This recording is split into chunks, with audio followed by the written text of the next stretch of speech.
is Paul going to speak as well? Or just no, Paul will give that paper. Yes.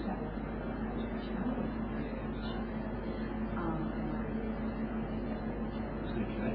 Is Paul from the phone? Yes. Yeah.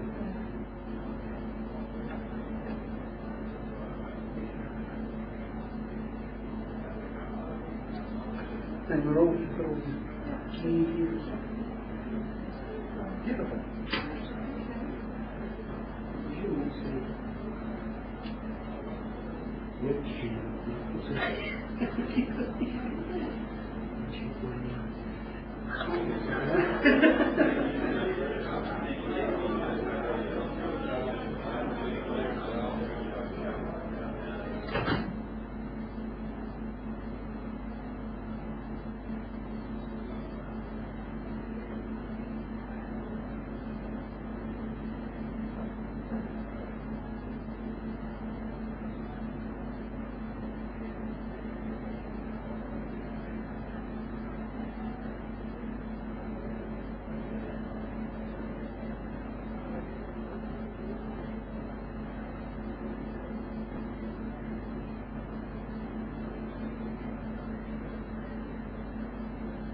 I presume you've met now. Sharon is one of my research.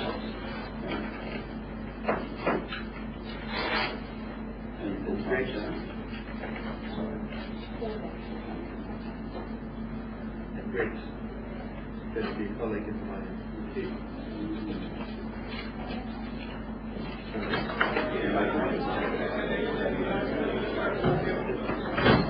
So where is this kind of the focus on?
So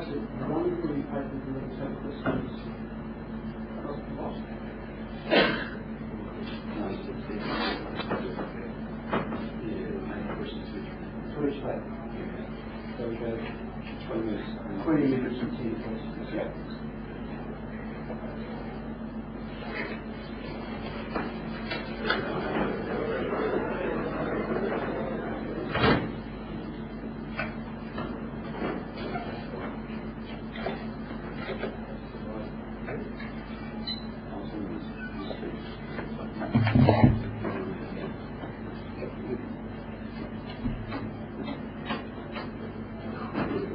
Oh, it's on the console because it's a long walk over there. You see.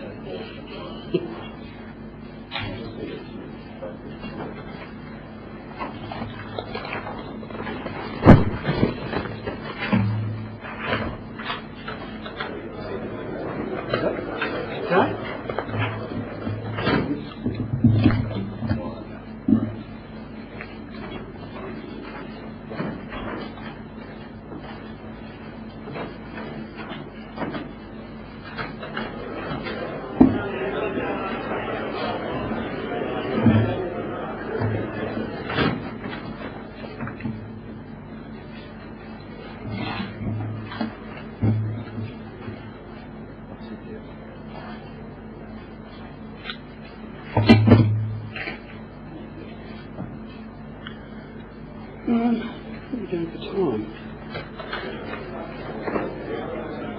Maybe a couple of minutes.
Hey, no. Who we start without?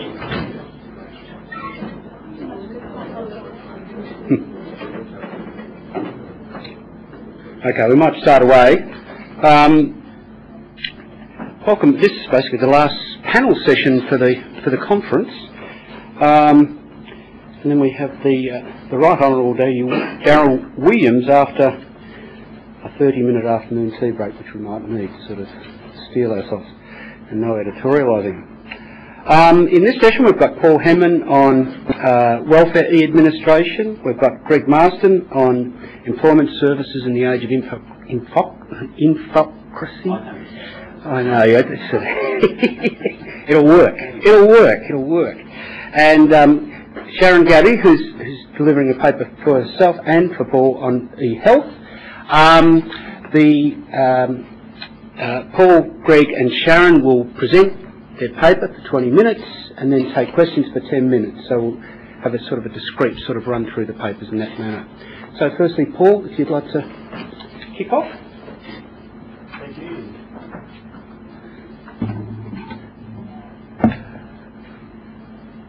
This paper is part of a broader ARC-funded project on e-government in Australia, in the Australian social security welfare sector, in the taxation sector and the health sector. And Sharon's paper at the end of the session is part of the health section of this project. I have to acknowledge ARC for supporting the project, and also Centrelink and FACTS for supporting this element of the project that I'm talking about today, and also my research assistant Louise, who's stuck in Sydney and not here.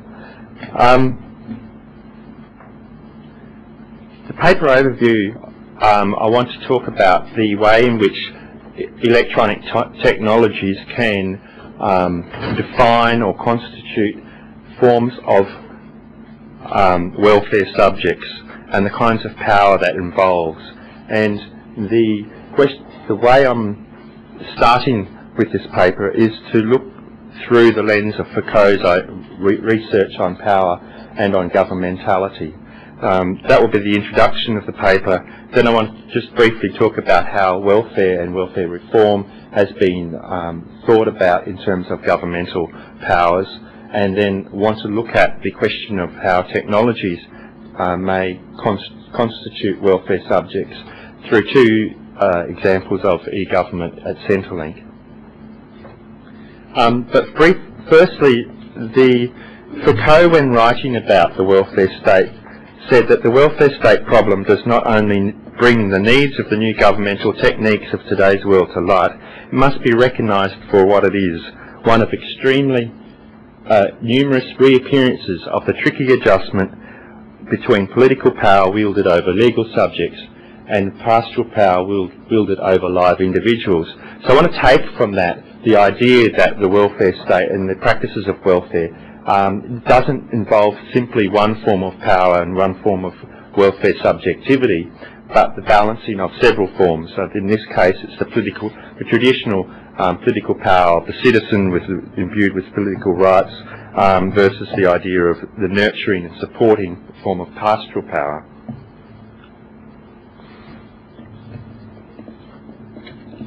So briefly, I just want to remind everyone, and probably who've already read a lot about Foucault and power, so I just want to re-emphasise the idea that power is not the traditional seen as a negative form of power. It's always also conceptualised in a positive or productive element. It's not simply power over, but also power through and power with. And power is conceptualised as ubiquitous, what Foucault talked about of capillaries of power.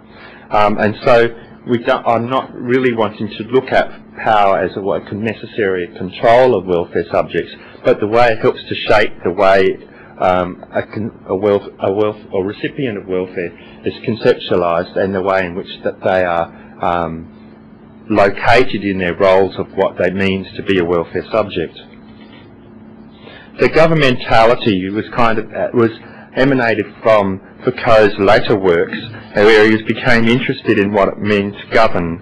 And both Foucault actually wanted to focus the word of government away from the traditional notion of government as the state or the state apparatus, to government as an exercise of the conduct of conduct, whether it be over a sovereign over its subjects, be a capitalist over its workers, or be a patriarch over his family, or even the self, the governing of the self. Now, governmentality is conceptualised in Foucault's writing in a number of ways, but I just want to use the idea that that it is a shorthand for governmental rationality, a way or system of thinking about the nature of government and the practice of government, capable of making some form or activity thinkable and practicable, both to its practitioners and upon those who's practiced.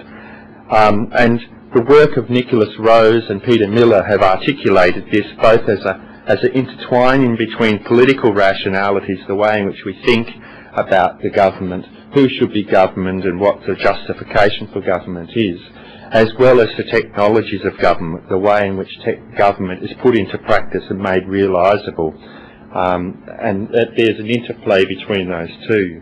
And often the studies of government are focused on the discourses and how they define rationalities. My argument would be is the technologies as a practice are also important in defining that rationality and for defining what it means to be governed.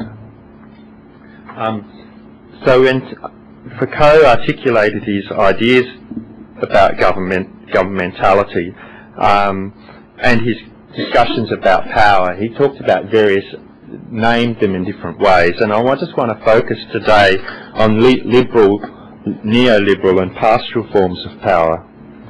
Now, Foucault, probably in fairly good consensus with the liberal ideology, focused on liberalism as a way of critical reflection on governmental practices, one that was concerned with governing too much and sought to regulate government through the law. Liberalism embodies the idea of citizens which operate in separate self-regulating spheres of the civil society and the economy. Now, neoliberal forms of rule involve indirect methods of governing. Now, neoliberalism sells itself as something that is not about governing, and this is one of the beauties and the strengths of governmentality, that in the very act of being free to make your own choice, it is a form of government in itself. It defines who we are as subjects and the way in which we are to make our decisions. So neoliberal forms involve prohibition. Under neoliberalism, prohibition, force and coercion are displaced by forms of inducement, incentive mechanisms, persuasion by experts and discipline through surveillance. Individuals are free subjects who are free to choose their forms of behaviour, but their choices are made in settings that have been constructed by a whole barrage of carefully calculated techniques. As Nicholas Rosa said, we are governed through freedom. Now, for the third aspect of power that I'm talking about here in today's paper is pastoral power, and Foucault introduced this idea to emphasise the sovereign's care for the welfare of each individual, and it involves a detailed knowledge of every person. Foucault regarded the development of the welfare state in the 20th century, with its care for the poor and destitute, as reflecting a reconfigured and secular form of pastoral power. Now, moving on to the second section of the paper, I'll just briefly talk about how contemporary welfare is constructed or looked at.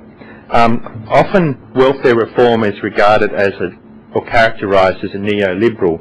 We're quite well aware of the widespread use of incentives, choice, marketisation, individualisation of risks, the focus on human actors and not on social structures, and the reduction of state intervention. So it's now become commonplace, particularly of the Anglophone countries, to regard the contemporary welfare state as neoliberal.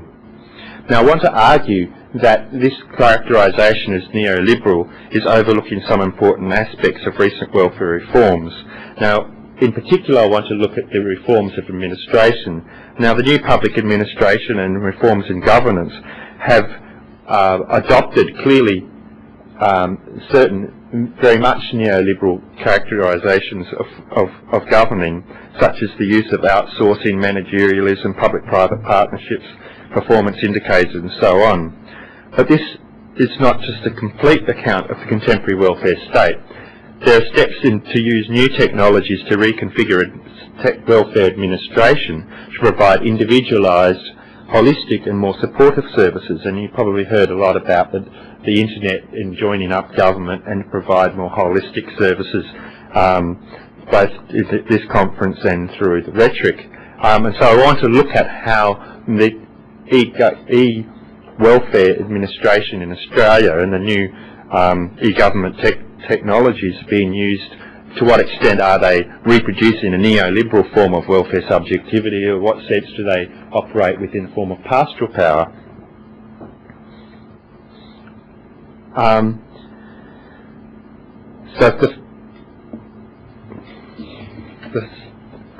So I want to turn to the main section of the paper then, is the e-administration and Centrelink. Now, the research that has been conducted has been obtained through a range of interviews throughout Centrelink and fax from central managers through to local office staff. Now, the first of the two projects, EDGE, is an expert or decision support system for processing family-related government benefits. Processing benefits through EDGE contrasts starkly with the way in which the earlier mainframe, or the mainframe processing. EDGE provides explanations for why particular questions are asked, and provides a detailed account of how it arrived at this decision, whether to pay or what rate to pay. It also, within a claimant interview situation, so the claimant sitting in their Centrelink office, the system also provides a personalised claim form for signature and a preliminary assessment notice. Now, EDGE, that I've got in my paper, is currently being used in only 28 of Centrelink's 300 offices on a kind of trial basis, but as of November last year, it has kind of been pulled from further development, and I guess it's a bit difficult to go into that because I don't know the further details, but I'll proceed with the paper on the fact that on the way in which EDGE is conceptualised or has been conceptualised and its operation within Centrelink. And if you want to ask me more about where it is at, I'll talk to you about it later. So at the moment it's used, or has been used only in Centrelink offices. It was envisaged that it would be able to be rolled out into Medicare offices, which is the other aspect of the Family Assistance Office. It currently doesn't provide any service on family assistance and just simply posts claim forms through to the Centrelink. And the other aspect of EDGE was perceived to be a future online version for self-service or self-assessment.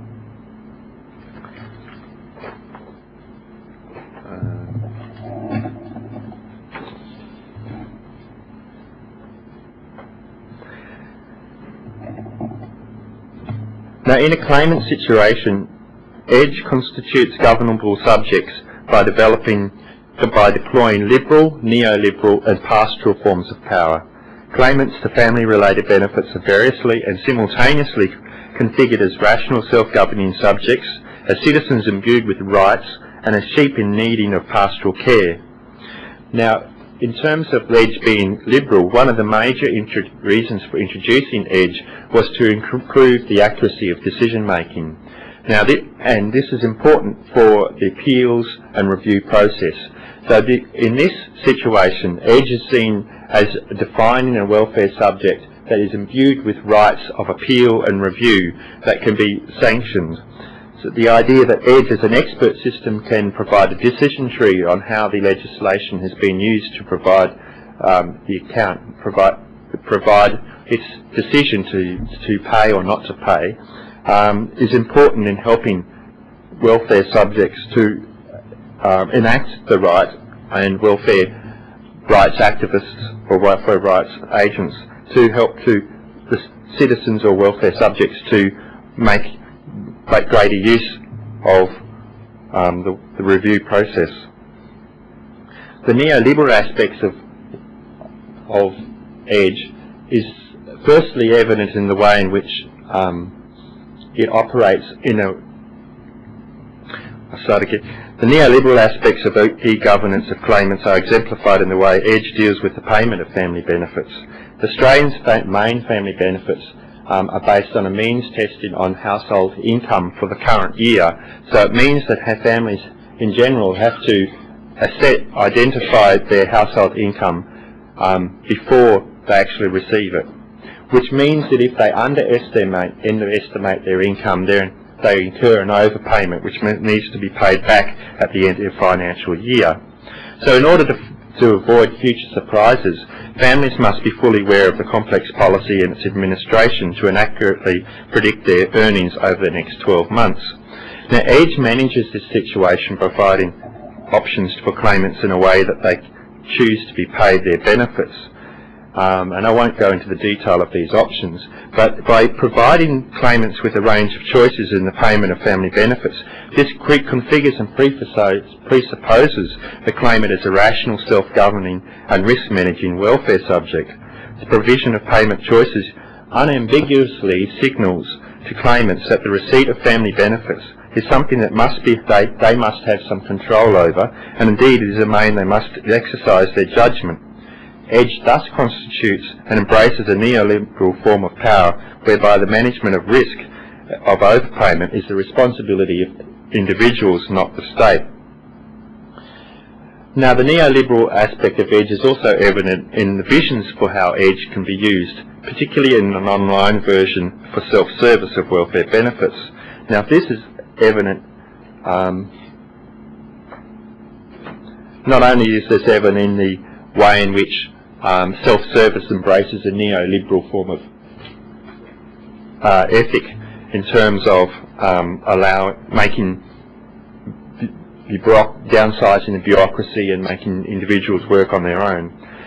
But the other aspect of the online version of EDGE means that it provides prospective claimants the capacity to assess the benefit implications of different family situations. So if someone wanting to return back to work or to go back to part-time or full-time work, what kind of benefits will they receive? The online version of EDGE will allow them to assess these things and to help them make family decisions about what they're going to do on an informed basis, informed basis of their benefit implications. So that constitutes a neoliberal form of welfare subject as well. EDGE also deploys pastoral forms of power. The payment of Australian benefits is demand-led.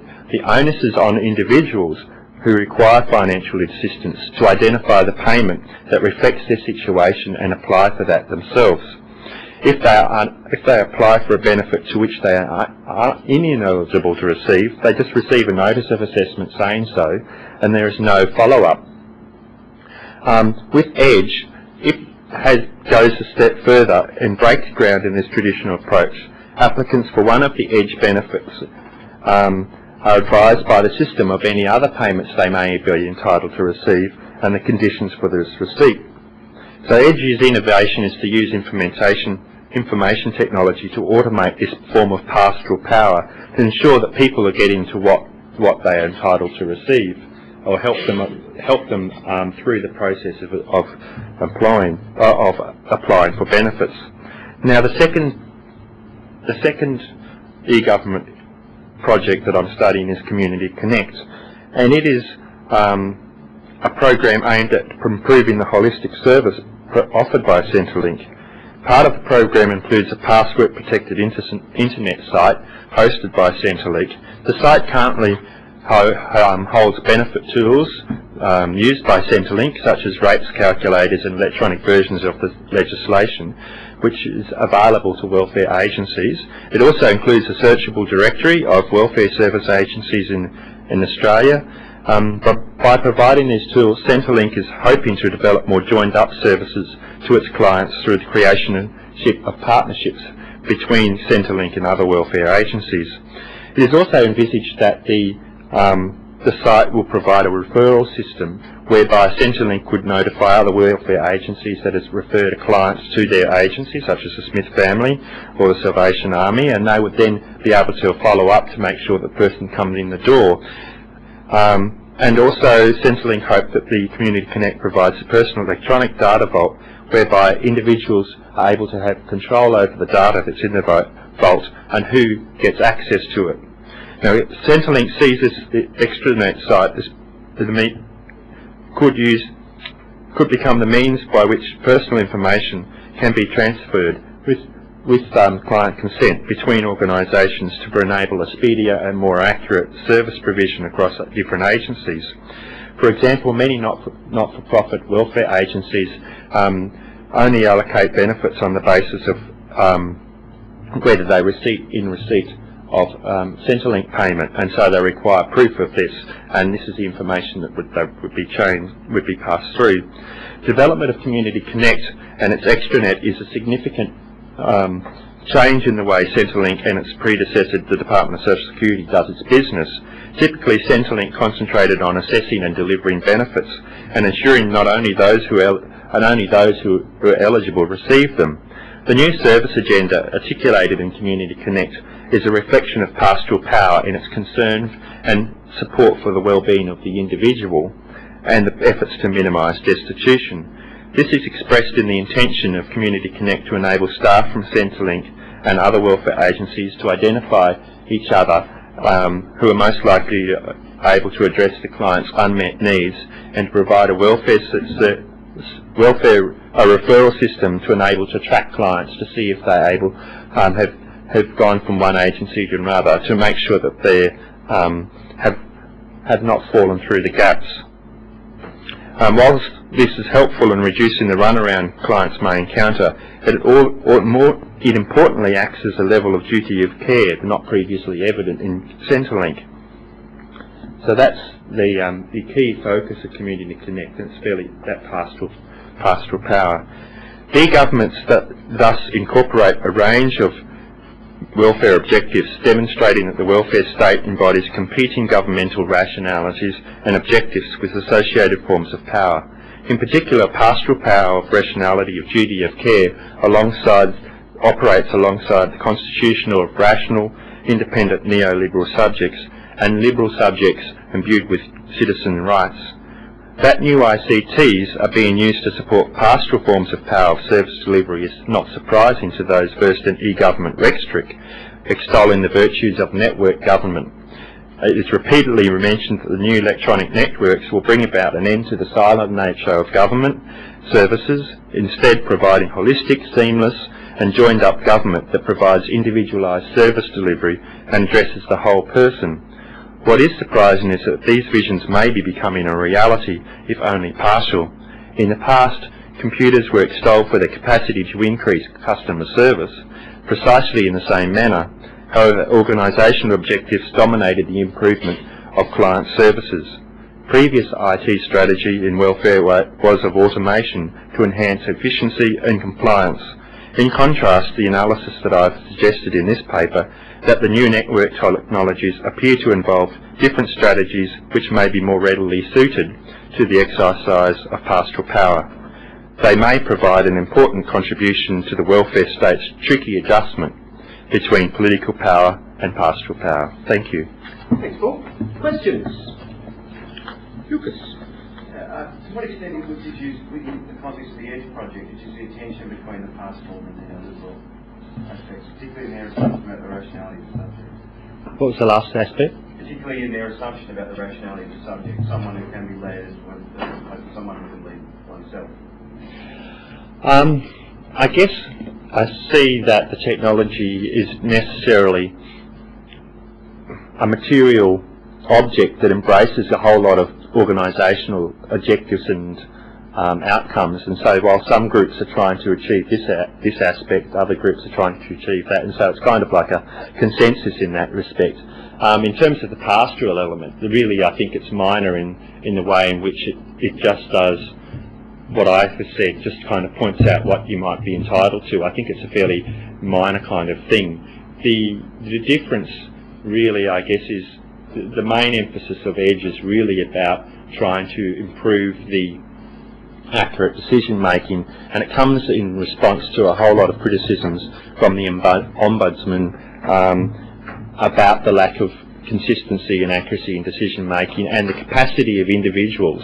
I guess this could be about the pastoral power to understand their requirements of the requirements and the benefits that they're entitled to. So as the policies become more complex, people have been unable to identify what they've been entitled to, when they've missed out, or when they've been given a raw deal and have been unable to exercise have chosen not to exercise their appeal rights. So that's kind of that liberal aspect, but it's trying to enhance that citizenship model in that respect. But the move to self-service is one that's kind of interesting, and that's actually what's happening with the EDGE project as it's now being disbanded in that form that I've talked about, is the move is trying to enhance the self-service aspect, which is that move more to, it's about cost cutting in some respects, but I guess we won't see self-service in the same way as the tax office does. Other questions for Paul? Yeah. Hi Paul, I'm Gaby. I checked on the website. I enjoyed the speech a lot. One question about a real lot. One question about the neoliberal agenda that I don't think Edge or Community Connect address is the push by the neoliberalist government for communities to take on a lot of the welfare state's responsibilities, and for the individual as well. So things like work for the dog, green course, all that type of thing. Would you agree, or did you sort of factor that into your analysis into Edge and Community Connect, that they're really only about family payments, they're not about other welfare payments as such? That's right. Edge is only about the family payments. It's kind of was seen as a pilot model to look at one aspect, one area of their offerings, and look at the way in which it might expand into other areas. The former DSS actually had an expert system pilot on the unemployment benefits in the early 90s, which also failed to eventuate, but Edge got further than the previous one. In terms of engaging with community, it's not it's not part of that model, and in a sense that it's very much the bureaucratic model of how things are operated in the processing. And Community Connect is much more is driven by people who are more interested in that more community collaborative focus. It's still in very early days in the way in which it's being thought about, and it's very open to. It's not being funded to the millions that Edge was. It's kind of a low-key initiative, and they're kind of seeing how it evolves. But the people involved seem to want to allow it to evolve with welfare agencies and see it in that kind of more collaborative rather than a traditional bureaucratic top-down approach. So it's an interesting project. I'm also a president for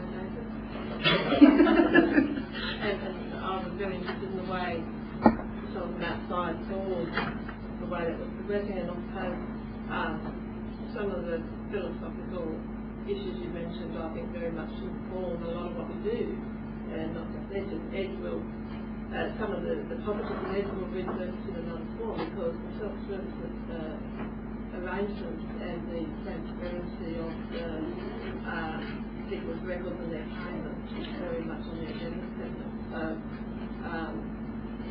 rather than go into at this point the fact that we're not progressing at this stage, there are very good reasons for that, but the learning, as we always do, will move into the future. So I was happy and interested to see the neoliberal parts of that. Thank you.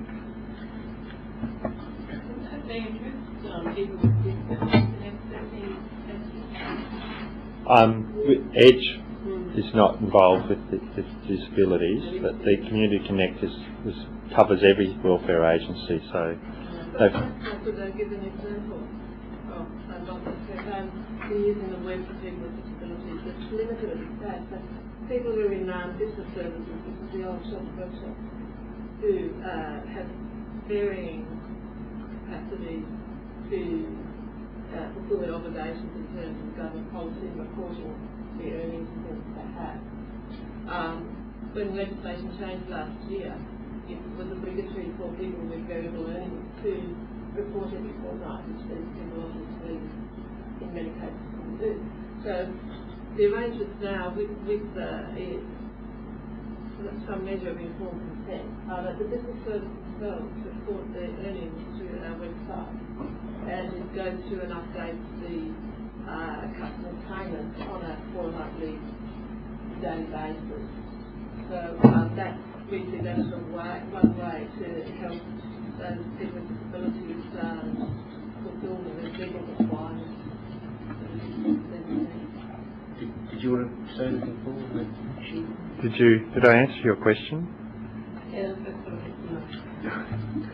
Any other questions? Be the last one. Danny wanted to. Yeah. I just had a question about Community Connect, and you said that they're planning to transfer personal information. I know in the health area that's been very controversial and raises a lot of privacy discussions. And one of the problems with information is the different context. I mean, information doesn't carry its context with it, and so that can create problems. What sort of discussions are occurring around that? I don't think there's been much discussion about that. I mean, the information that they would be planning to say would be something simple like this person is in receipt of. That's the main question, because at the moment if you go to Smith family and ask for emergency relief or something, I'm not sure of the details, but some of them say would only consider you if you're already receiving the Centrelink benefit. So then you've got to run back to Centrelink and say, can I have a statement to say that I'm receiving the Centrelink benefit, and come back. And so create an electronic record, it's there. You have to make sure that someone can't hack in and get that information. So even at that kind of level. all right, in terms of that kind of privacy rather than, I think this is really like 10-year thinking. This is kind of long-term thinking strategy rather than something that's practical in the near future in how they're thinking about it. And that was 12 months ago, and I'm following up on it in a couple of weeks. So I don't think that I think it's more pie in the sky kind of thinking. But it's interesting to me in the way in which they're thinking about welfare agencies and their role with Centrelink and the role of subjects, welfare recipients in that. Thank you, Paul. Okay, next we have almost seamlessly do we go to Greg and the employment side of things.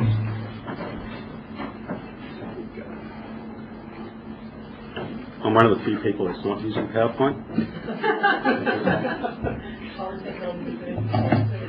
Someone actually spoke at the session this morning without anything. No, I saw that. I was impressed by that as well.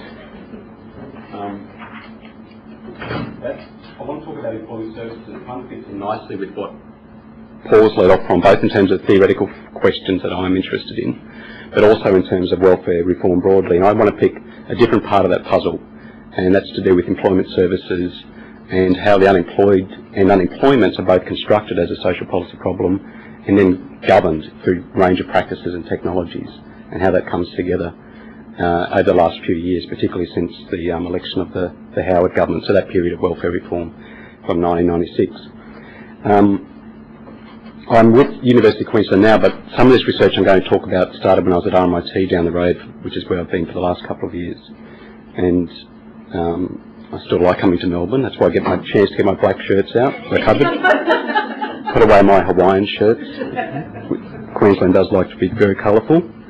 And so that's basically where this research started. And I want to draw on some pilot studies that's neither ARC funded nor endorsed by Centrelink. Is anyone here from the Department of Employment and Workplace Relations?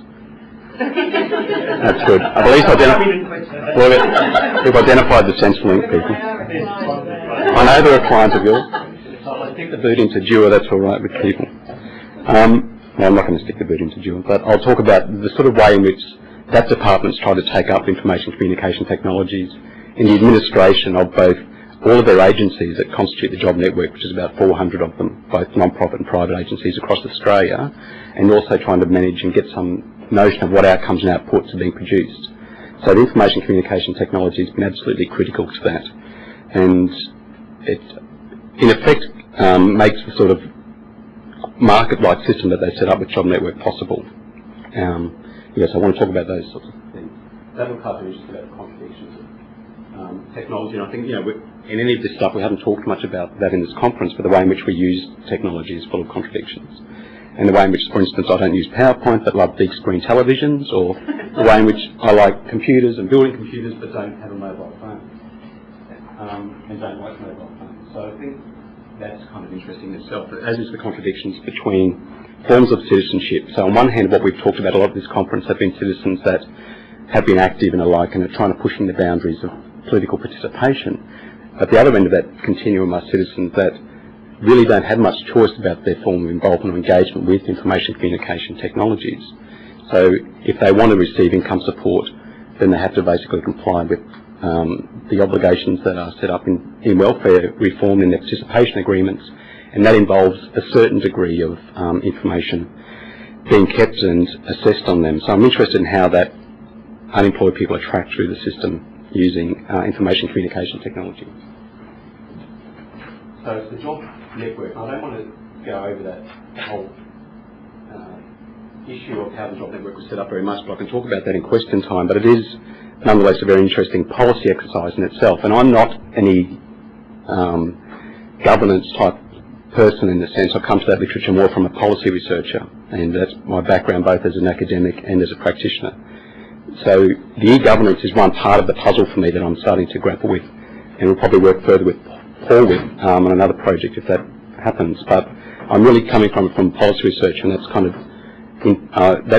my biography is important for what my focus is, which is more about the ways in which the relationship between citizens and governments is changing in the current context of welfare reform, and the different rationalities that are brought to bear. So that's largely what I want to talk about. And as my kind of starting point too, I want to emphasise that because of my policy background, I really want to emphasise the importance of policy and political context when we're talking about the use of technologies. Like social policy itself, there's nothing inherently altruistic or inherently good about social policy. It depends, like anything, on what ends it's put to. And similarly with information communication technology, it's not all bad, neither is it all good, but it really depends on what context it's used within. And so Paul's discussion about the sort of neoliberal context is relevant here as well in terms of what sorts of ends we're seeking when we're using these technologies, as is the forms of pastoral power that Paul talked about are also relevant for the job network. But the other part of power that I want to talk about in the presentation, if I get to it, is also the use of coercive power.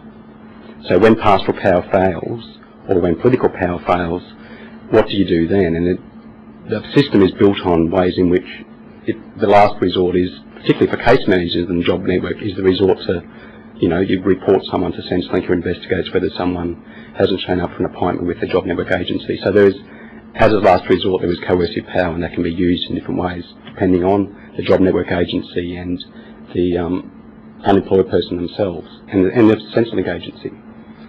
One of my kind of other tensions I explore in the paper in this policy context is, what do these technologies do for street-level bureaucracy? And there's a long tradition in policy research, starting with Lipsky, about the importance of street-level bureaucrats, that what's dreamed up in Canberra or dreamed up in state governments isn't obviously what happens on the ground. And so that tradition of research, which is actually having a bit of a revival in the American context about welfare reform, is looking at what happens in those micro-relations of power between case managers in those kinds of little sites, not the big stories, which are often in the area of this welfare reform in both labour market research is either has a certain tradition that misses some of those little stories, and I think we need to focus attention on those using sort of case studies.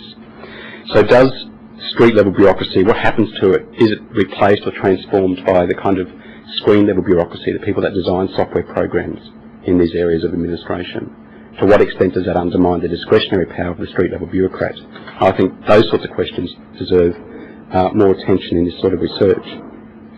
Because again, it's a very different idea and conception of public service and public service bureaucracy as to whether the basis upon which other people were employed under the public administration model was on the basis of their expertise, was on the basis of their professional wisdom to be able to make those decisions. So that kind of their knowledge, if you like, is in tension with the people that design programs that have become far more integral to welfare administration than it has been in the past.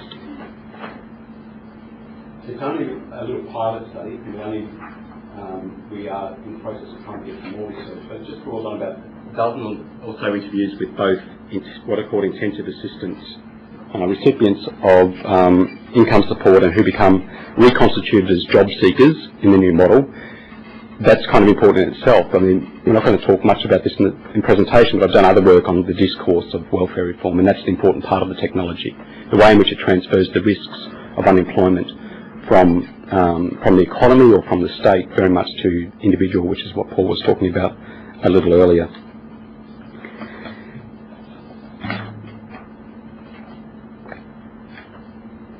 So in terms of the policy context, I just sort of want to raise, I suppose, 3 or so points here. The first one being about problems, any policy problem or social problem is always contingent, and it depends on a certain space and time that it's constructed. So the shift from a sort of post-welfare state consensus around the idea of unemployment being something that was largely about demand and supply in the labour market has been completely replaced, if you like, certainly in policy and practice terms, by the notion that the problem of the unemployed, the problem of unemployment is the problem of unemployed people. Okay? I turned on Sunrise TV show this morning because I was up at Sunrise in my hotel room for some reason, and there was a story on about these people being trapped on welfare, and they called on various experts, which were media commentators, and weren't very convincing, but all of that talk was about the attitudes of the unemployed, that people could just break through if they tried harder or if their parents said the right things to them. So it's very much a sort of motivational discourse, and it's very much locating the problem of unemployment away from demand and supply in the labour market to unemployed people. Now, why that's important, that rationality that we live with at the moment, is because that then facilitates the relationship with information communication technologies in a certain way, or positions those technologies in a certain way. If that's the rationality, the dominant rationality of thinking about unemployment, then the way in which software is designed, the way in which policies are implemented, to a certain extent fits that scenario and that construction of the policy problem. So we need to be paying attention all the time to ways in which these ideas shift. The other part of that is not to be kind of technologically determinist about it, but to also look at what's happened with the agencies, particularly with Centrelink, and people here can talk more expertly about Centrelink than I can, obviously being an outsider, but the way in which that agency has been reconstructed in this current phase, the way in which it's kind of trying to think about the best of the private sector practices together with the old logic of the public sector, which creates its own set of tensions.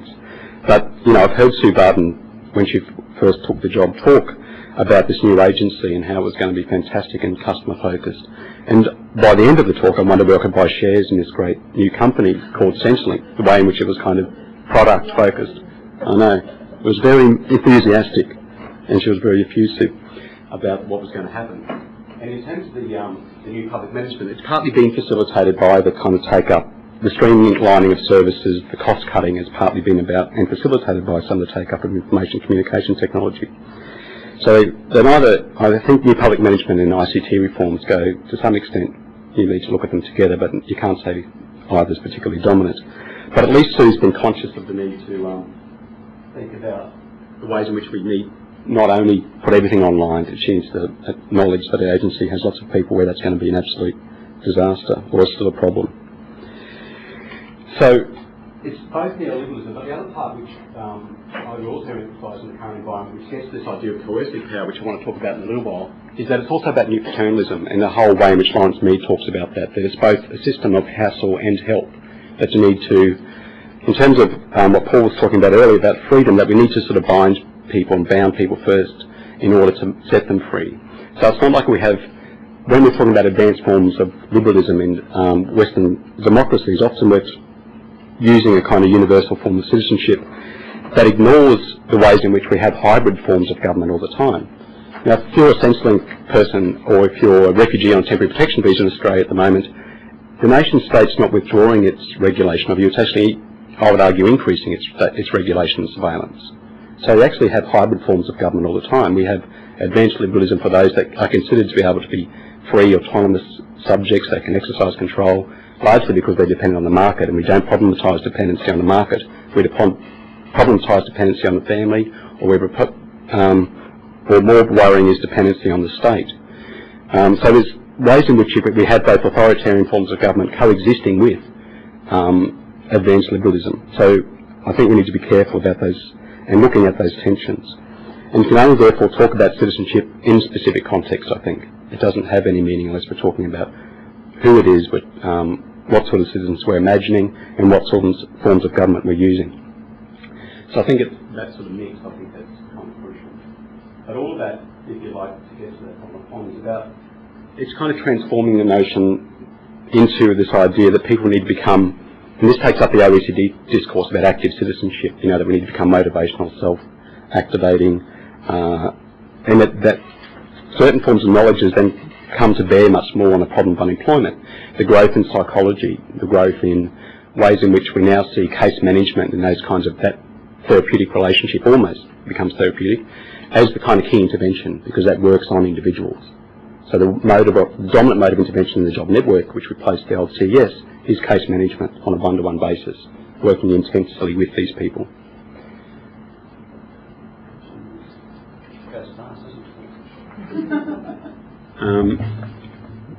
Moving right on. Shall I get another 5 minutes? Yeah. I'll just start later. Yeah, that's right. Intentionally people are talking too much. No. All right.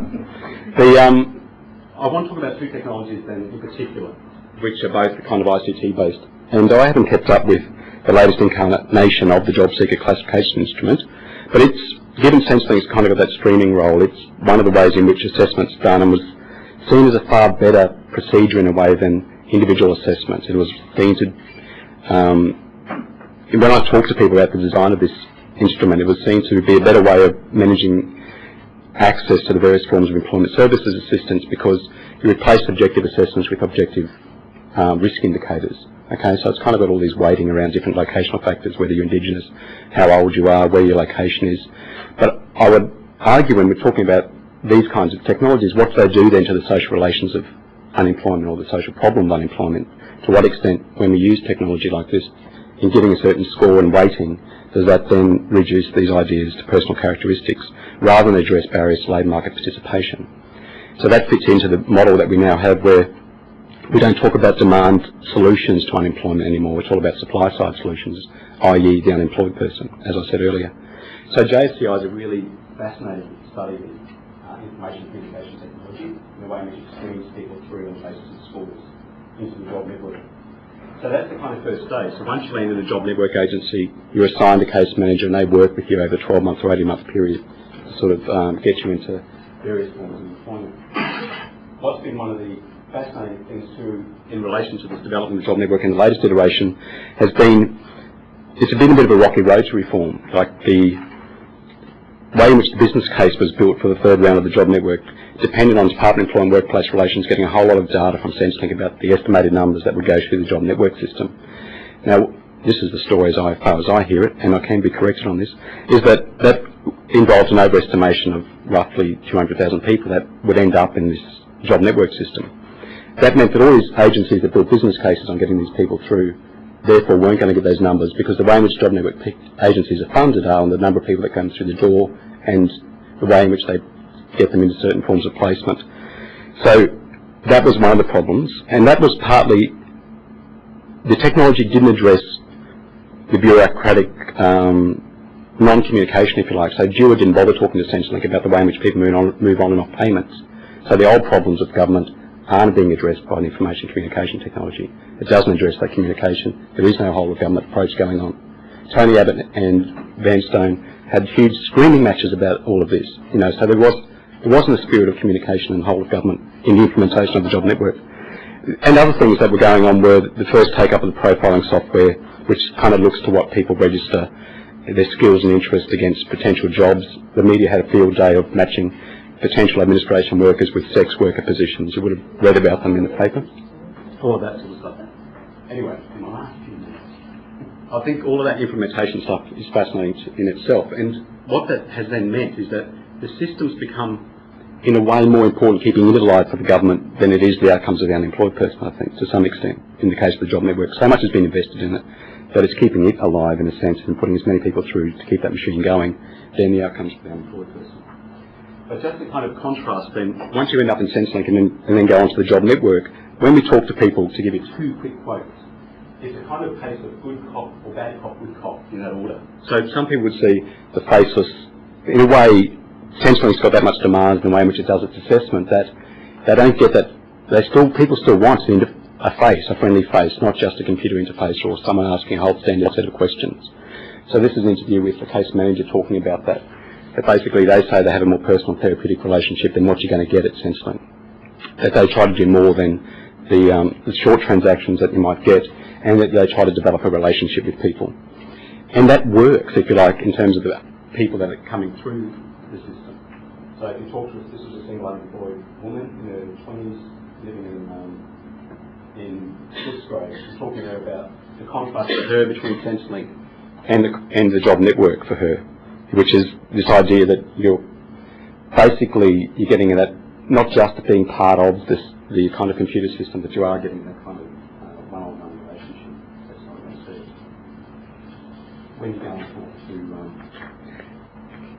to Centrelink, so they're trying to contrast these ideas, and that's partly why people find Job Network in their first engagement with them, not always, is a little bit more helpful. People, in terms of the take-up of technology though, what people do like is the self-help and self-touch screen stuff. Like if they have agency and control over the technology, they actually enjoy it more than someone using that technology in a sort of monitoring way. So I think that those kind of contrasts are worth exploring in the way in which some of the information technology reduces people's numbers and reduces their intentions and problematises their practices. So then it opens up this as a field of government for the Job Network case manager, and that becomes a more therapeutic. If the therapeutic thing fails, as I said in the beginning though, then what you have is the resource of coercive power. So the Job Network case manager files a participation report essentially electronically, and they investigate whether you've need to have benefits, which is through the pension system. So at the end of the day, they've always got a coercive power there.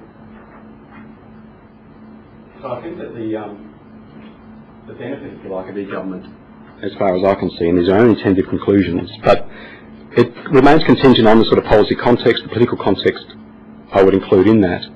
The sort of different target groups accessing services, contrasting what Paul was talking about in relation to the family tax benefit, is a very different relationship to Centrelink than if you're on a work for the dole scheme or if you're long-term unemployed. As to the political ends, we need to put the ends first rather than sort of confuse the means and the ends in relation to the technology. And there's lots of people very enthusiastic about technology in government and seduced by it to a certain extent. But at the end of the day, it can increase the surveillance of the unemployed people. So we can't equate e-government with e-empowerment unequivocally, and it needs to be done on a case-by-case basis. And that basically at the end of the day, people still wanted the human technology, if you like, rather than just a computer technology, is their engagement with government agencies, particularly if they have an ongoing relationship with them. And you need to then ask about where we should be spending resources, and this is a question for any public agency in Centrelink's case. How much attention should be diverted to developing further online resources and putting more of their services in that way, as opposed to thinking about the sorts of relationships people want with government agencies to get their problems addressed. And I think that's going to be an ongoing tension for any government agency. And but basically, yeah, all of that kind of social political context is going to be important, and to recognise that those things are in contingent, as is the sort of technology itself. It's not a kind of fixed thing, it's socially contingent.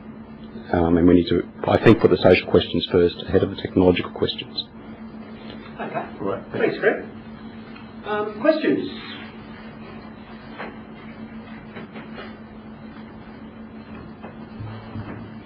Very good. I get to sit down. All right.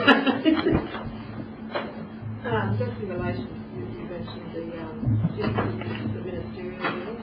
Yes. I'd like to put in a bid for very good work in relation to the local workers and the job. Yeah, I'd agree with that. Yeah. And I think the college should put up upwards then as well. They're fair feedback. Yeah. But this has been coming from a job network. Yeah, that's true. And I do think the way the Job Network stuff works is where they had good relations with the local area Centrelink office, and that wasn't always the case in the agencies we selected. But it meant they could get on the phone and talk to a person rather than, oh, you know, why didn't you turn up for this appointment? There is also for that. Yeah. But, and the estimation of numbers, that wasn't.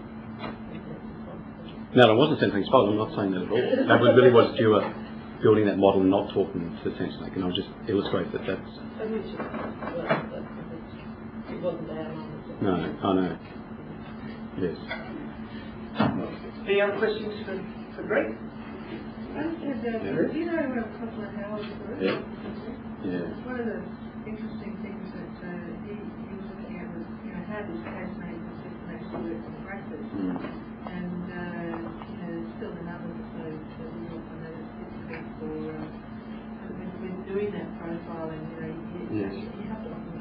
might be a tweet, but often they're not forthcoming. Well, they're not going to disclose because they don't have that relationship with Centrelink immediately. And that's one of the problems they're saying with JCI that gets it wrong in that calculated score is because people don't trust Centrelink on the first appointment. They're not going to tell them, I've got this drug, habit or whatever, or I'm living with someone. Like that stuff doesn't come out in Centrelink interview.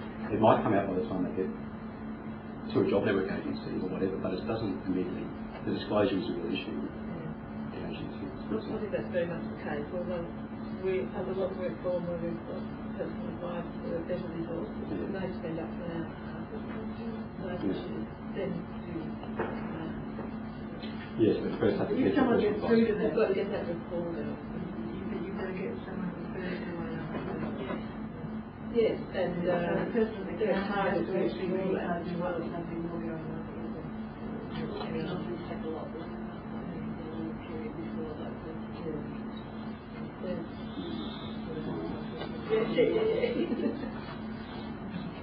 Okay. All done? No, you're not on the hook yet.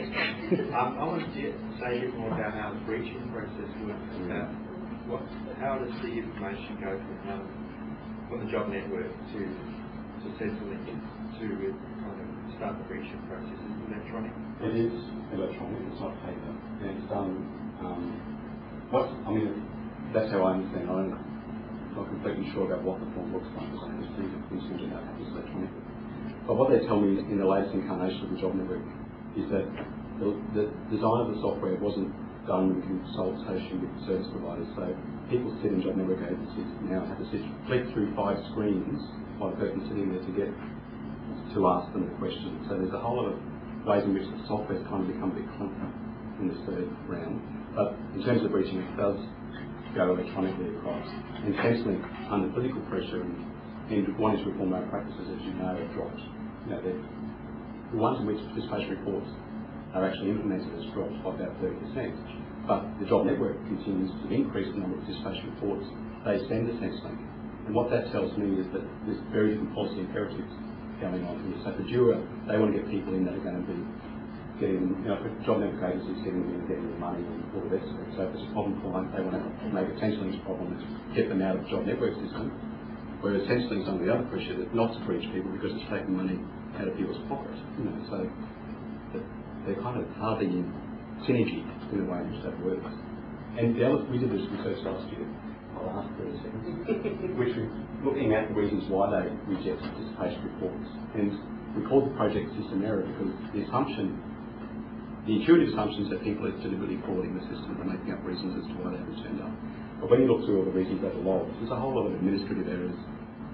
Number of letters go to the wrong addresses and things like that. That's got nothing to do with the fault of the individual claimant. So it's kind of important to put that other material, I think, out there. That, it's not these people that are deliberately kind of trying to escape their obligations, if you like, that there are a whole lot of other reasons that it doesn't work. Okay, thanks, Pete. Sharon, do you want to sort of pick your...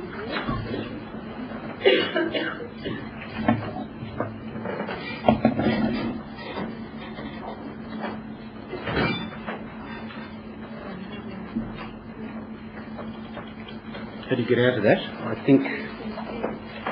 Did I speak? Yeah.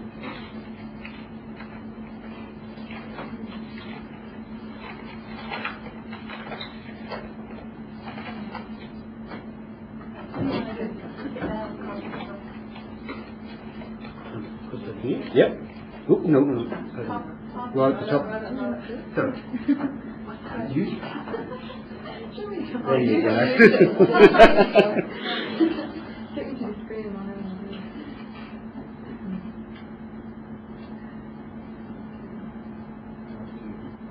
Yep. Thank you. Okay, you're very lucky you've got 2 cartoons in one session. Okay, this paper focuses on e-government in the area of healthcare, and it's part of the broader study of e-government that Paul Henman has already referred to, and Paul is the co-author, of course.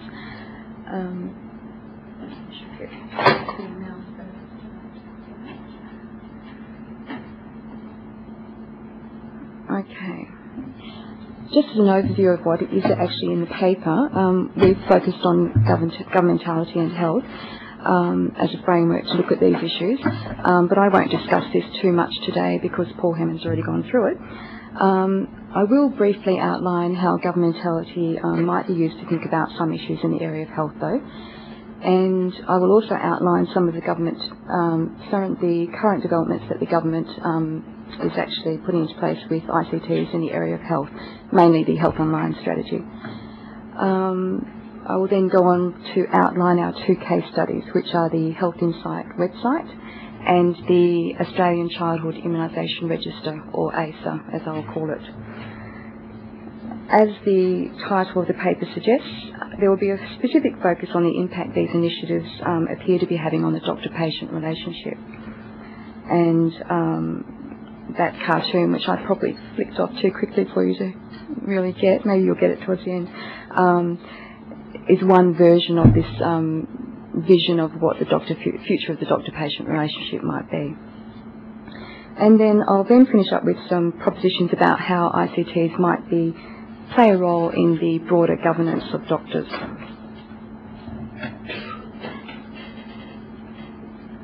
Okay. As far as governmentality in health is concerned, as Paul already mentioned, we've got some hallmarks of neoliberalism in incentives, targets and performance indicators.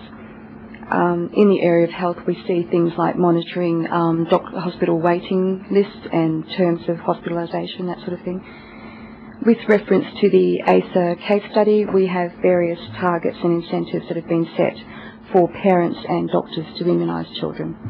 And I'll talk about some of those in a moment, and actually to notify the ACER register of these immunisations. Under neoliberalism, we also see surveillance of populations, at-risk populations. In the case of the Health Insight case study, this is a population of people that actually search out health information on the internet. And in the case of the ACER case study, the population is at risk is children 0 to 7 years of age that are susceptible to a number of vaccine-preventable diseases, things like whooping cough, diphtheria, mumps, measles, that sort of thing. Another neoliberal hallmark is citizen empowerment through means such as education and access to information, and the Health Insight case study covers this area. And health information and public health more generally might be seen as a form of pastoral care of the population by the state. This care requires, or is enhanced by, a detailed knowledge of each individual and populations, particularly those populations of at-risk people.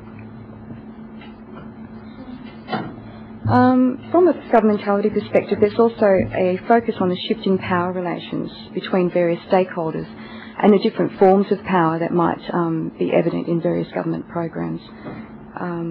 We've mainly focused in this paper on the power relations between patients and doctors, but there's also some focus on the governance of doctors by the state, or perhaps even by themselves.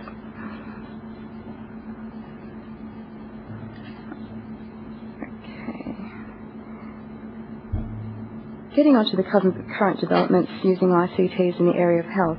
In 2001, the federal government launched the latest version of the Health Online strategy, and this is part of the broader move towards electronic government. Under this strategy, there are numerous task forces working on things like standards, security, decision support systems, and supply chain reforms. Another Health Online priority is that's quite important for Australia is telemedicine or telehealth. This entails the use of ICTs to provide services to patients that might live in remote regions of Australia. So you might have video conferencing to provide telepsychiatry services and things like that. We haven't really focused on telemedicine in this paper though. Instead, we've focused on another priority under Health Online, which is, to quote the policy or the strategy, the empowerment of consumers and communities for better health, end quote. And this priority involves the launch of various health portals and websites like the Health Insight website. Under the Health Online strategy, there's also a lot of effort being put into developing a system of electronic health records. And the the Health Connect system is the system that's currently being trialled in several states. We've not focused on electronic health records too much as such, but the ASA is a form of electronic health record for a specific population, and that's children at that sort of 0 to 7 year age group.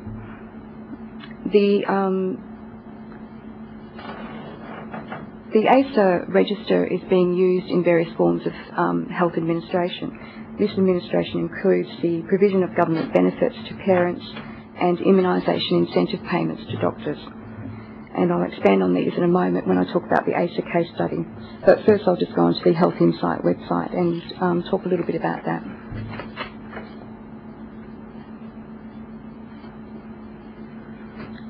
Okay.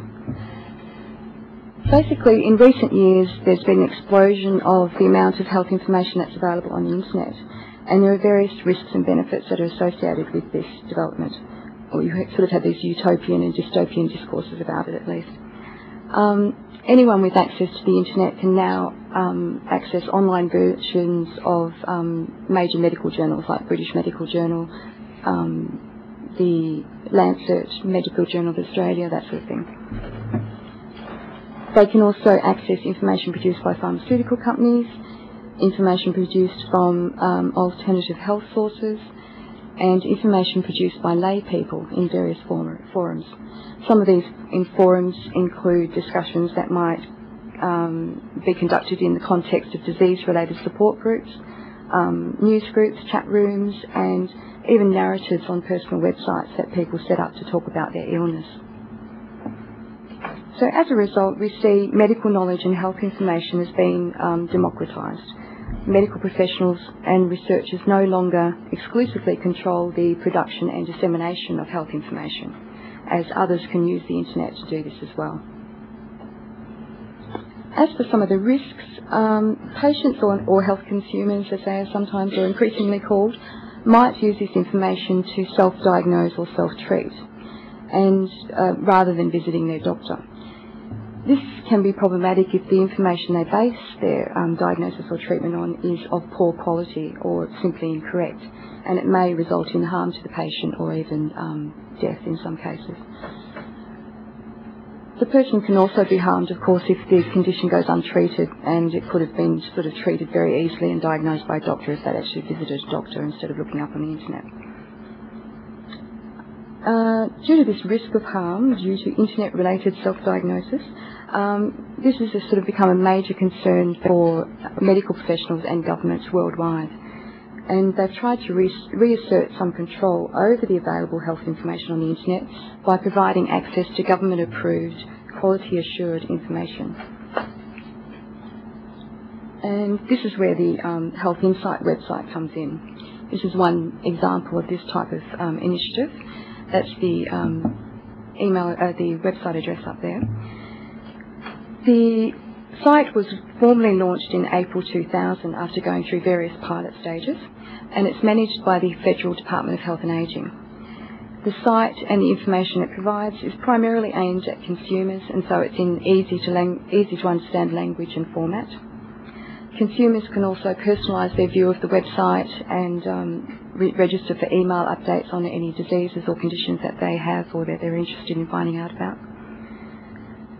The information on the website is not produced by the Department of Health and Ageing, it's produced by a multitude of information partners, and these include peak health organisations, hospitals, health consumer groups, universities and government agencies.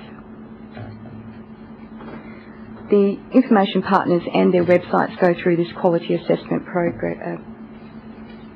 process where they have to be approved by the Health Insight editorial board before they are approved partners, and their links to their sites are put onto the website. The website is basically a form of risk management and pastoral care of some sort of a population of health consumers or patients deemed to be at risk because they search out health information on the internet. So the internet in this case is sort of seen as both the threat and the solution. On the website, patients or consumers are also encouraged to continue consulting their doctors. So the sort of emphasis is on complementing rather than replacing or undermining health professionals.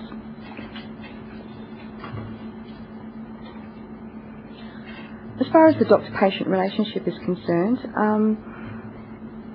we see the arrival of the expert patient as depicted in that cartoon. The person who might front up to their doctor with reams of information that they've downloaded from the internet, and they, about their particular health condition that they want to discuss with their doctor. Obviously, some doctors are sort of more happier about this than others. Some feel threatened because their expertise and authority might be challenged in this context. They also find it very time-consuming to deal with, going through lots of information. More broadly, in terms of the doctor-patient relationship, over the past few decades, we've sort of seen a shift away from this this model of a doctor-patient relationship, where the doctor is an authoritative, paternalistic person directing the sort of passive, relatively ignorant patient within a narrow framework of orthodox medicine. With the expert patient, there's a bit more of a shift towards, or the way it's talked about in the literature, is an equal partnership between the doctor and the patient, where the doctor becomes more of a guide and translator of medical information from a variety of sources, just not orthodox medicine. This doctor-patient partnership model is thought to lead to better health outcomes, in part because the patient plays a more active role in decision-making about what their treatment regimes might be. Patients supposedly also take on more responsibility for adhering to their treatment regimes. Another benefit is that doctors are to some extent pressured by sort of more informed patients to keep their medical knowledge up to date. And they may even be pressured to go online if they're not online at all. Some of the risks, obvious one is the one associated with the digital divide. Patients who have access to health information and bring reams of it to their consultations will obviously take up more time than those who don't. There's also a tendency, the risk of psychohypochondria, which has been listed on the database of adverse events related to the internet. Yes, I think I got it from there, British Medical Journal. But basically, it's sort of what Bruce talked about this morning, is that reinforcement of behaviours that people might already have. So if a person is a hypochondriac, they actually can provide access much more information about the sorts of conditions and diseases that they might have, and so get a bit worse. That's all I'll say about Health Insight, because we'll move along to the ASA case study. The ASA is a national database of childhood immunisation, which was established in 1996 as part of a wider response to declining immunisation levels and an increase in vaccine-preventable disease. And there was actually a few deaths around that sort of time, from measles, I think it was. The register provides information that's crucial to manage the risks associated with disease outbreaks in children. For instance, health authorities might use the information to decide whether children should be advised to stay home from school if there's a disease outbreak in a particular suburb, or whether they might conduct a mass immunisation campaign. The register is automatically updated when a child is born and registered with Medicare. Due to this system of registration, the register basically works in an opt-out system rather than an opt-in. Parents may, however, choose not to immunise their child for philosophical or religious reasons, or if the child has medical contraindications, but they have to fill out a conscientious objection form to actually, sort of say that they're not going to immunise their children. The ASA is updated when doctors report immunisation encounters by either paper or electronic means. Some of the general practice management systems or clinical software include an electronic data interface to ASA. And the ASA can also be updated through the HIC internet site, but apparently a lot of doctors are still using the paper forms as well. Overall, the effectiveness of the ASA depends on accurate and timely reporting of data or immunisation encounters. And problems occur when doctors fail to notify ASA, or they make errors when they're completing the forms, or they just don't send them in on a weekly basis. And this can have further implications for parents and doctors because of a number of government initiatives that have been associated with immunisation.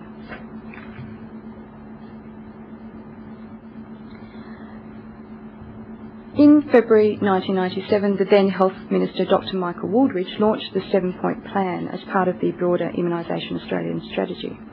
The 7-point plan linked childhood immunisation to a number of incentives for parents and doctors. One of the incentives for parents is a one-off means-tested maternity immunisation allowance of $208, I think it is. There's also the payment for the means-tested childcare benefit, which has been linked to the immunisation status of the child. So if the ASA record, for instance, shows that the child's not immunised, the parents will receive a letter saying that their benefit may be discontinued. So they then have to go and visit their doctor and either have the child immunised if it's not been immunised, or get the ASA record corrected by filling out a form with the doctor. There were also entry requirements instituted for schools and childcare centres associated with immunisation, and an incentive scheme for doctors was introduced.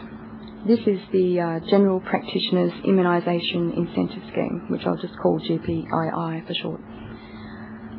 Under this scheme, GPs and their practices receive a variety of payments for notifying ASA each time a child is immunised, and also when an immunisation schedule is completed for a child.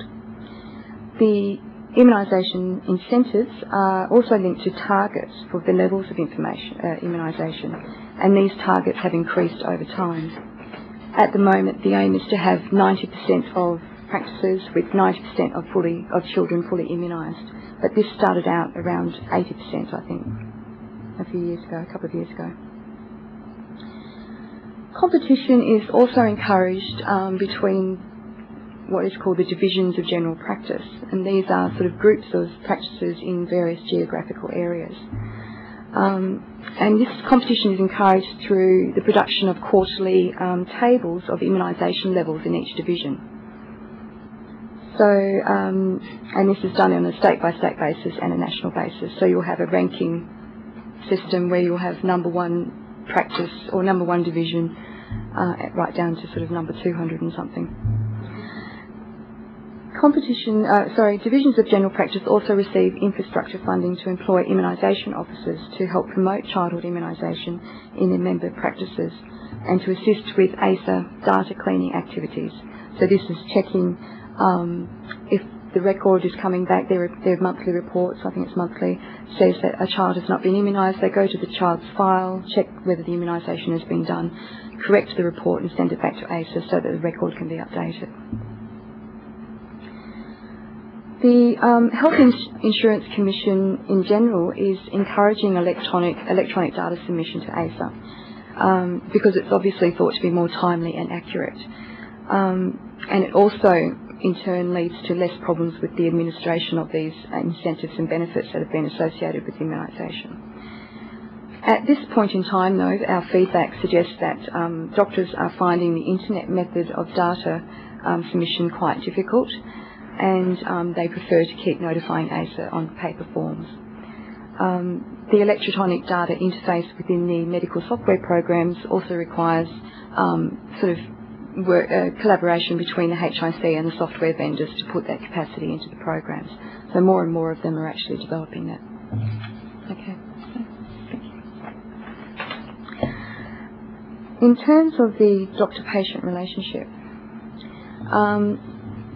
as this quote on the HIC website, from the HIC website shows, parents are clearly encouraged to play an active role in checking with their doctor to ensure that the child's immunisation record on ASA is kept up to date. Then they can avoid any problems that might arise with the payment of their benefits, like the childcare benefit. Similarly, on the HIC website, doctors are also reminded of the consequences for parents if they don't notify ASA. They're also encouraged on the website to send their reports in on a weekly basis, because if they don't, it could result in this sort of chain of events where a child history statement is sent out and the parents become confused because they know the child's immunised and they have to then go back to the doctor and fix it. The On the website, the doctors are also advised that incomplete ASA records result in a time burden on parents and themselves because of this process where they have to visit and fill out forms. So by linking immunisation to various incentives, parents are encouraged to immunise their children. Parents are also encouraged to play a role in achieving the government's aim of having doctors notify them of immunisation encounters through the ASA. And finally, the incentive payments under the GPII rewards scheme rewards doctors who do notify ASA in a timely and accurate manner.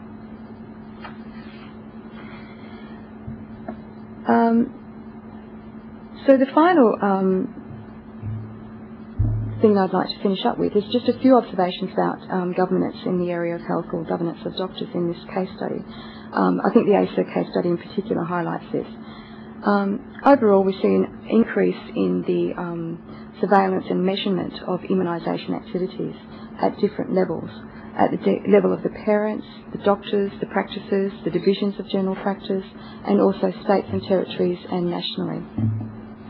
We also see doctors enrolled to play an active role in achieving broader public health goals related to immunisation. By participating in the GPII scheme and achieving the immunisation targets that have been set, they are helping to achieve what is termed herd immunity. Or this is the levels of immunisation that's required before disease outbreaks will occur. I understand this is about between 90 and 95%, depending on the actual disease that we're talking about. In addition, the ASA-related GP immunisation incentive scheme acts as a model for encouraging GP participation in a range of other population health programs. So under what is called the Practice Incentive Program, we have GPs being paid to conduct cervical screening, asthma management programs, these sorts of things. So this is in addition to either their private billing or the Medicare billing. And finally, doctors are encouraged to shift or broaden their focus from a private doctor-patient relationship to consider the role they can play in achieving the broader public health objectives of the government. So in the case of ASA, and perhaps with electronic health records more so in the future, this involves shifting clinical data from the private paper files that are kept in the doctor's office to electronic databases so that it can be used by the government for various public health initiatives. And that's it. There's just the website addresses there for the quotes from the HIC website. Thanks, Sharon. Questions? Up to date? Just a comment on Health Insight and partners who provide information. It's only partners who have got information for nothing who don't charge for information, because Health Insight's got no budget. And the irony of this is that in the area of therapeutics, which is one of the heavy areas of increasing expenditure in government, where there's good evidence also of inappropriate use. Another government department, the Public Health Benefits Branch, has encouraged independent providers of therapeutic information to sell their product so that they're no burden to government. So it's the producers of national therapeutic information, be it Australian Medicines Handbook or Therapeutic Guidelines, which are national independent authorities, are financed on a fee-for-service basis by selling their products. That's a government decision. The irony of that is that they can't be available to consumers through Health Insight, because if they were, there would be no market to continue to update and service the expert writing group. So it's an incredibly ironic situation where different funding models of information provision by the government are totally out of joint with the basic principle you were saying, that consumers should have a right to the same information of best practice as the physicians. And indeed, if they have that information, they can put pressure on physicians to do the right thing. So to me, that's just an incredibly ironic sort of illustration of how, particularly the health department, has no coherent information policy whatsoever. Some departments make information available for nothing, like immunisation handbook. So therapeutics, it's service and let the user pay, and let it not be a cost to government, which has got fundamental problems in terms of getting this out to the consumer. Do you want to comment? No, it sounds great to me. No, I agree, yes, yeah. That's a related question, and that is as to whether or not in certain situations the advice available online is conflicting advice, and if a patient, the client makes a decision based on unreliable advice, unsubstantiated advice, where does that leave Health Insight or the Australian government in terms of openness to prosecution for professional negligence? As far as I understand, there is a very lengthy process that goes that the information partners need to go through to say what is on their site, how they actually go through and assure the quality of their information that they're providing, whether it's evidence-based medicine. So there's a disclaimer on the site? I think site of the provider. Provider rather than a government. Yeah. Yeah. Okay, but there's some sense in which the government's privileged in particular link, isn't there? Yes, there is, yeah, to some extent, but I'm sure there is some disclaimer built in. There's a very long. Incredibly detailed contract that guarantees and in fact, there are, well, I mean, do these things actually increase reliability or decrease it? That's arguable, and I don't think the case has been litigated as yet, but it would be interesting to see what happens if it does. So I'll just follow up on that. The organisation that I happen to be involved with, Guidelines, has got a large amount of legal liability insurance, but not too much, because we were advised that if it was over $2 million, put the house in your partner's name.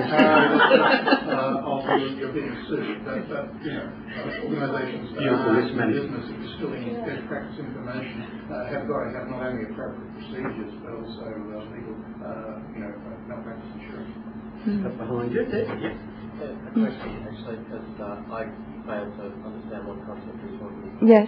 As stated earlier in the presentation about information being available online, you said as one of the benefits, the democratisation of knowledge production, and that you did go on and explain that, but I just got lost. Oh, okay, So sorry. might be able to run over that. Certainly. Basically, the point is that up until a certain point in time, the production and dissemination of health information has largely been controlled by medical professionals and researchers. So they're the ones that are publishing the information into the medical journals and that sort of thing that has been available for people to access. But now with the internet, I mean, this is a very broad generalisation, of course, as well, because lay people have always produced health information, and women have sort of swapped health information with each other and stuff like that as well. But people can now produce information and put it on the internet, say through health consumer or disease support groups. So there might be an asthma group that's online, and they provide information about asthma, and there'll be a bulletin board attached to it. So every person can actually get on there and become a sort of expert in the way that they manage their disease. And people can then log in and find out how other people are managing their disease and sort of use that as an alternative source of health information, rather than just the sort of dominant orthodox medicine sort of approved version that might be in the medical journal. So you also have information from alternative health sources as well. So this might be about more natural therapies that you might not actually have been told about if you go to your doctor, whereas doctors are now sort of a lot of doctors are increasingly incorporating sort of more natural or complementary therapies into their practices as well. Does that answer? Yeah? It does. Okay. Given the controls on that sort of information, is there any evidence about this applied by doctors or commenting on it on the information? Apparently our feedback has been that doctors do use the site or might actually refer their patients to the site if they know about it. But it is primarily aimed at consumers, and they tend to be the ones that access the site, and they've actually done some studies on who, they do some surveys to actually find out who the people that access sites are, and it might be sort of females with families finding out health information about their for their children and that sort of thing. And doctors also have a lot of access to medical health journals, so they don't necessarily need to access that site. I have a question about the ASA register. I thought it was interesting that the effectiveness of that seems to be measured in terms of timeliness and accuracy of the information that's on it. Is there any thought to actual real effectiveness of such a register in terms of reducing disease and sickness among children? As it's related to because it seems that's a systems question that's outside of whether you write something down or not in terms of its actual effect on health. And the cost, the overhead that's associated with that program has got to be humongous compared to not doing it as it wasn't being done before 1996. Yeah.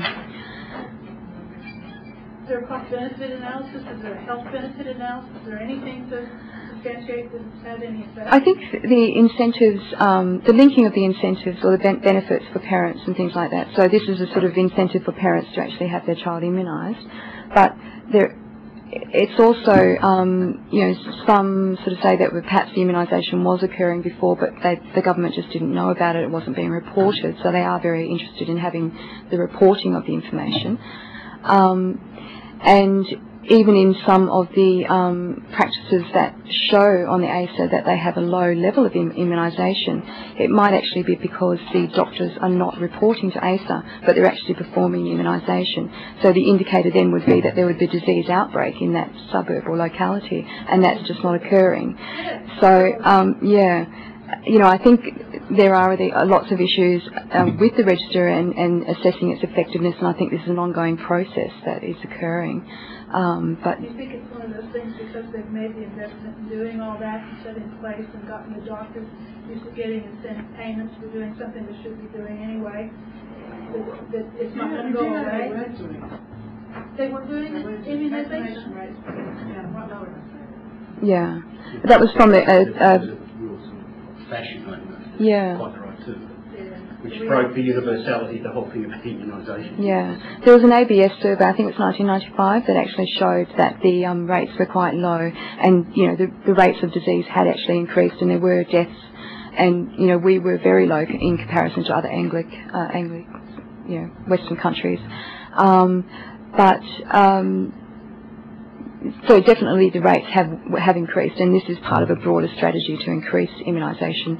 So yes, I guess you could say that it has worked, but there's also some concern that if they take away the incentives and benefits and things like that linked to immunisation, that they might actually decrease again. It's interesting to take that concept and apply it in the welfare provision as to which side of the power structure you're on. Because if you're a welfare-dependent person who needs help, then it's a disincentive thing rather than giving you money in order to do something. You see what I'm saying? I mean, I'm not saying this well. Yeah. It's sort of an out-of-whack value system. Yeah. Well, it's just perverse outcomes. Yeah. I mean, we're just about to wind up, and I'm dying to ask this question. I mean, it relates back to the first thing. It was about information partners and how you get up as an information partner. As my reading of the Australian-US, I won't call it free trade, preferential trade agreement, is that pharmaceutical companies, American pharmaceutical companies, will now be able to advertise on the internet. Will they be able to get accreditation to then go onto a government line like this, and such that we get the situation like you get on like American television, where doctors get hounded by their patients because they say, I need this drug and not that drug because I saw that on my favourite TV show, where they actually advertise prescription, incredibly powerful sort of therapeutics. Well, my understanding from our discussion so far is that there is some effort to make sure that the information and the partners that are sort of associated with it provide information that's relevant to the Australian context, and that includes the approved drugs in Australia. But whether there are some sort of further discussions that have gone on about this since this was before the free trade agreement that we actually sort of discussed this with the people from Health Insights. But Did you have any other sort of views on that, Paul? Or? Well, I guess what you were saying is that you can't get it. They're trying to stop people getting American messages from America that the drug is available when it's not available in Australia. But I guess that the issue you're raising is about whether companies will then be able to advertise in Australia drugs that are available in Australia anyway. And it's certainly nothing in the Department of Health arrangements for information providers that stop that happening at this stage. So just briefly, it is a different issue. I mean, America, direct-to-consumer advertising is legal, as it is in New Zealand, and two countries where you can, and they will take out enormously expensive television campaigns saying, see your doctor because you have low lipid levels and Lipitor is the drug for you. This is exceptionally good in terms of driving patients to doctors asking for drugs, and clearly the evidence shows that drugs heavily promoted by direct-to-consumer advertising are much more prescribed than those that are not. The concern that those of us who have in countries that don't do this, and Australia is one at the moment, is that this can be a huge pressure for inappropriate use of drugs, as well as rightly encouraging disease awareness. And all the evidence from objective studies shows that direct-to-consumer advertising creates overuse, it under-advertises the risks and the precautions, and basically is crazy stuff unless you believe in the American model of health, which is sort of capitalist and driven. What the free trade agreement, part of section of 3C or 2C suggests that it has got a whole section about internet advertising, which as Michael was implying. The words are very vague. The concern is that it will allow direct-to-consumer advertising in Australia, but the Department of Health assures us that it won't. On the other hand, they haven't said if it doesn't, why is this entire section in there? And it can be interpreted in many different ways, so we're going to wait and see. It's not really a problem, I think, that drugs available in America, would then be pressure for they to be made available here. Can I say that already, I've done some interviews with breast cancer groups who are using the internet. None of them have had a health insight in 2001 too. And they are looking at what's going on in America, often referred by health societies to reliable sites there, and then either drawing conclusions that they're getting the wrong treatment or raising with their doctors why aren't they getting this drug. So even just getting those global comparisons is changing the information that's available to patients. And so there's only a small group, I think, who are using it that kind of rationally at the moment, but I think that it is creating some pressures that they're looking at. Okay. Okay, thanks, Sharon. Thank you.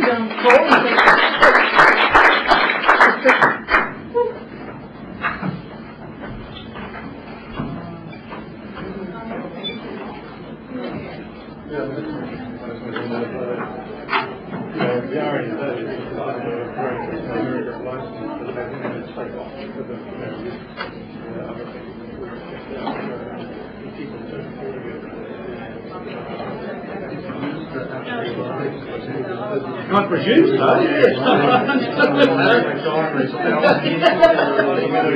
Show up.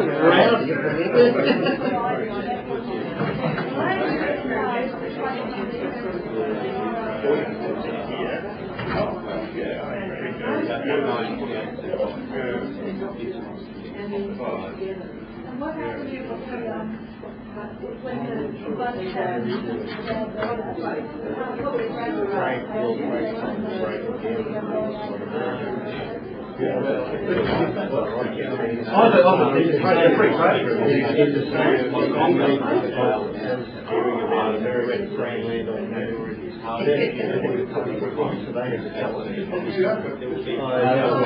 where a number of towns in America are permitted